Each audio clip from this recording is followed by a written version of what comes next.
Abi sözünü eşidəndə əsəbləşən Azərbaycanlılar başa düşməlidirlər.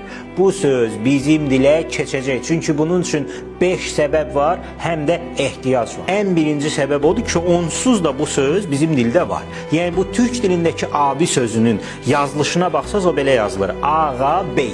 Azərbaycan dilində də ağa, bey sözü var. İndi bizim dildə Azərbaycan dilində ad kimi istifadə olunur, amma türk dilində, Türkiyə türkçəsində xitab kimi, müraciət kimi istifadə olunur. Sadəcə Türkiyə türkçəsində bu ağabey sözünün tələffüzü biraz dəyişib, indiki günümüzdəki abi sözünə çevrilib, amma yazılışı elə olduğu kimi də qalır. İkinci səbəb odur ki, bizim dildə bu xitaba ehtiyac var. Axı sən özündən 5 yaş, 6 yaş böyük birinə əmi, baba, dayı deyə bilməzsən, sən ona ehtiramı göstərməlisən və sənin bu abi xitabına ehtiyacın var. Yəni bu söz bizim dildə bir boşluğu doldurur. Üçüncü səbəb isə tamamilə dilçiliklə bağlıdır. Bu iki söz, ağabey və ağabey, cognate sözlərdir. Yəni cognate words. Bu sözlər eyni soydan, eyni kökdən gəlir və eyni mənaları ifadə edirlər. Yəni ağabey sözü böyük bəy, böyük qardaş anlamlarını verir. Dördüncü səbəb odur ki, burada Azərbaycanda danışılan dillə, Cənubi Azərbaycanda danışılan dil, Türkiyədə danışılan dil, yəni bu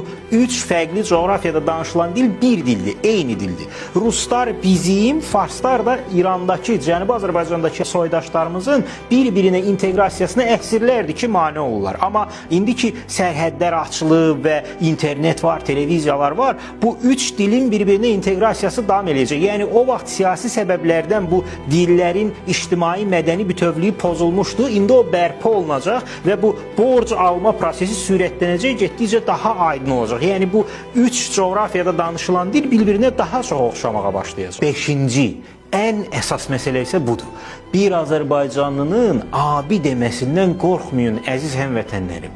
Bir Azərbaycanlının propka deməyindən, kuxna deməyindən, mama, papa deməyindən qorxun. Çünki bu sözlər rusçadır və onların Azərbaycan dilində real qarşılığı var. Onlara ehtiyac yoxdur. Amma abi sözü Azərbaycan dilində bir ehtiyacı qarşılayır.